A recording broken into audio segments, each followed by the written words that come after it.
Hi guys, welcome back to my channel, and if you are new here, I am Tia and this is my cozy little corner of YouTube where we discuss all things books. But let's be honest, there's nothing worse than picking up a book expecting a little bit of flirtation and ending up with 50 shades of Why Was I Not Warned about chapter 3. So today we're going to be talking all things spicy ratings. So what they mean, how they vary, and why one person's blush worthy might be another person's meh. So spice in books refers to the level of sexual content, so like how graphic it is, how often, and basically how central it is to the actual story.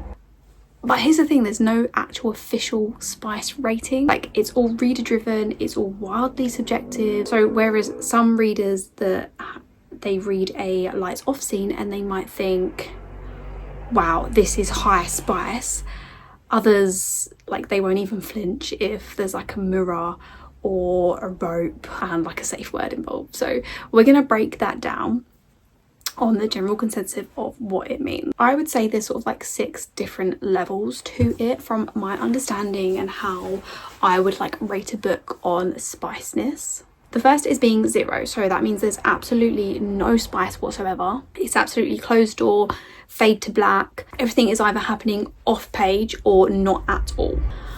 Number 1, like 1 spice, I would say is very mild. So it's mainly kissing or like chemistry based. You might have like 1 very, very vague scene. 2, I would say you're going into more like the warm, moderate type of spice. So you might have like 1 or 2 scenes, but it's not overly like explicit or graphic. 3, now we're getting into like steamy, so there's multiple scenes happening. You might have some explicit language, there's going to be no shyness whatsoever, and because there's going to be clear descriptions. Number 4, I would say we're getting like hot and spicy, in my opinion. So you're going to have like frequent detailed scenes, and the spice is going to be a very core element of the story in the book. Then 5, I would say, is like the most is like very erotic, so there's like a dominant focus on sex and sex scenes. Usually it's going to involve like a kink or like a taboo type of subject or storyline, or it might even be like multiple partners as well.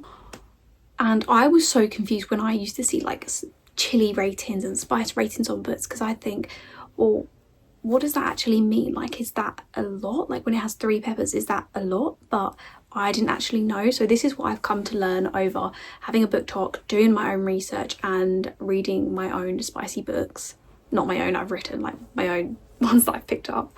But spice is subjective. So obviously what one reader calls spicy, another one might call it really tame. So like your age, your culture, your personal values, and even like your reading history is going to play a part in that. I've read books that were like rated 3 spicy chilies by others and thought, well, I'd say that's like a PG-13 at best. Meanwhile, you've got other TikTok girlies screaming like absolutely filthy over like a single shirtless scene. We're not all calibrated the same way, and that is okay. That is okay, guys.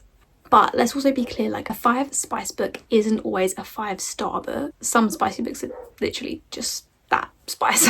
So like sometimes there's going to be no plot, no character development, just vibes and some vertical action. But on the flip side, a low spice romance can give all the feels with 0 heat and be an absolute 5-star. That is it for today's spicy crash course. Whether you like it slow and sweet or hot and heavy, there's always going to be a romance out there for you. This is a little bit different to my normal videos, but I thought I'd break it down because I feel like it's so hard sometimes to actually know what spice is what and what's like what when people are rating it, or what are they deeming it as. But again, you could read a 4-star spice book or a 4 spice book and think that it's a 1-star to you. If you found this helpful, give it a like, subscribe, and let me know in the comments, A, what's your ideal spice level? So if you was going to read a book, what would your ideal spice level be? And B, what is the spiciest book you've ever read, in your opinion? I might do like a rating your spiciest reads video next, so drop your wildest tales below, and I will see you soon.